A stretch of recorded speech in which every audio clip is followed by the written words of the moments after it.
અરવલ્લી જિલ્લાના મોડાસાની district court ખાતે ઈ સેવા કેન્દ્રની શરૂઆત કરવામાં આવી છે। સુપ્રીમ કોર્ટ અને હાઈકોર્ટ દ્વારા તાલુકા અને જિલ્લાની કોર્ટમાં અરજદારોની સુવિધા માટે ઈ સેવા કેન્દ્ર શરૂ કરવા માટે નિર્દેશો કરાયા હતા। ત્યારે આજ રોજ મોડાસાની ડિસ્ટ્રિક્ટ કોર્ટ ખાતે ઈ સેવા કેન્દ્રની શરૂઆત કરવામાં આવી છે। આ પ્રસંગે કોર્ટના જજ, વકીલો અને બાર કાઉન્સિલના હોદ્દેદારો હાજર રહ્યા હતા। ઈ સેવા કેન્દ્ર શરૂ થતાં જ અરજદારોને કોર્ટમાં ચાલી રહેલા પોતાના કેસો અંગેની સંપૂર્ણ માહિતી મળી શકશે।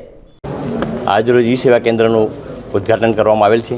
નામદાર સુપ્રીમ કોર્ટ, નામદાર હાઈકોર્ટે આદેશ મુજબ અમારા ડિસ્ટ્રિક્ટ જજ સાહેબે પૂરી મહેનત અને એમની ખંતનેથી આ ઈ કેન્દ્ર આખા જિલ્લામાં દરેક તાલુકાવારે ચાલુ કર્યું છે। અને અમારા ડિસ્ટ્રિક્ટમાં અહીં પક્ષકારોને પૂરો ન્યાય મળે, એમને તારીખ પેપરલેસ એમને અરજી કરવાની જરૂર ના પડે નહીં, એ તાત્કાલિક એમની કઈ કોર્ટમાં મુદત છે, ક્યાં કયું સ્ટેજ છે, કયા સાહેબમાં છે, સાહેબ રજા પર છે કે નહીં, ત્યાંને વકીલો બહારથી આવતો હોય પણ એમને ખ્યાલ આવી જાય ભાઈ આ કોર્ટમાં આટલા વાગે જવું છે અને બીજી કોર્ટનું એનું ભારણ ઓછું થાય।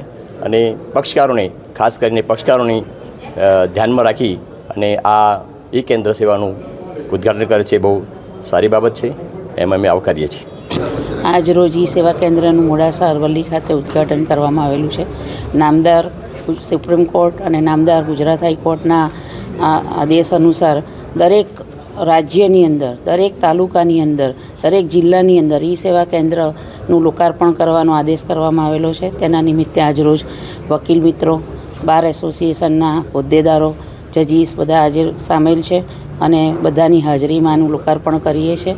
અને મુખ્ય ઉદ્દેશ આનો એ છે કે સામાન્ય જનતાને પોતાના કેસોની માહિતી કેટલીક વખત તેમના સુધી પહોંચતી નથી, તો તેઓ કોઈપણ વ્યક્તિની મદદ વગર અહીંયા જે ઈ સેવા કેન્દ્રની બારી ઉપર આવી અને પોતાના કેસનો નંબર ના યાદ હોય તો પોતાનું નામ માત્ર કહેશે તો પણ કયા પ્રકારનો કેસ છે એટલી માહિતી આપવામાં આવશે, તો તુરત જ તેને તેના કેસનું શું સ્ટેટસ છે અને કઈ કોર્ટમાં છે અને કેટલી તારીખો પડી છે, કયા જજ સાહેબમાં છે, એ તમામ હકીકતો તેઓ સ્વતંત્રપણે જાણી શકશે। હવે પક્ષકારોએ કોઈના ઉપર આધારિત રહેવાની જરૂર નથી। ભવિષ્યની અંદર પેપરલેસ કોર્ટ જવા થઈ રહી છે, એનો મોટા પાયે પ્રોજેક્ટ ચાલી રહ્યો છે, એટલે પક્ષકારોને વધુમાં વધુ જલ્દીથી ઝડપી, સરળ અને સચોટ ન્યાય મળે તે હેતુથી નામદાર સુપ્રીમ કોર્ટ અને નામદાર ગુજરાત હાઈકોર્ટ અને અન્ય રાજ્યની હાઈકોર્ટો પણ આમાં કાર્યરત છે। અને આપણે વધુમાં વધુ આ ઈ સેવા કેન્દ્રનો લાભ પક્ષકારોને મળે તેના માટે આ બહોળો પ્રચાર કરવા માટે આજે આ તમારા માધ્યમથી આ વસ્તુ પહોંચાડી રહ્યા છે।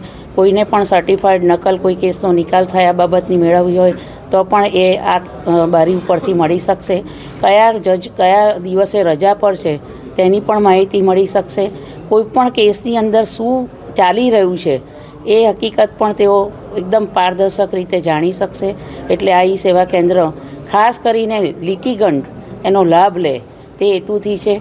ઘણી વખત બહારથી આવતા એડવોકેટ્સ હોય કે જે અહીંયાથી વાકેફ નથી હોતા, કંઈ જજીસથી વાકેફ નથી હોતા, કેટલી કોર્ટો છે એનાથી વાકેફ નથી હોતા, તો તેઓ માત્ર કેસના આધારે પણ કોઈપણ કોર્ટના સાહેબ ક્યાં બેસે છે, શું કેવી રીતે એ કોર્ટની અંદર જવું છે, કયા માળે છે, તેની પણ માહિતી તેઓ સારી રીતે મેળવી શકશે। હવે તેમને કોઈ પૂછપરછ કરવાની જરૂર નથી। એક જાતનું કેસ માટેનું આ જીપીએસ છે। એટલે જીપીએસ એટલે તમે જાણો છો કે જેમ આપણે રસ્તો ભૂલી જઈએ તો જીપીએસથી રસ્તે પહોંચી જઈએ છીએ, એમ પક્ષકાર અને વકીલો આનો મેક્સિમમ લાભ લે અને આ લોક જનતા માટે આજે સમર્પણ કરીએ છીએ। જય હિન્દ, જય ભારત।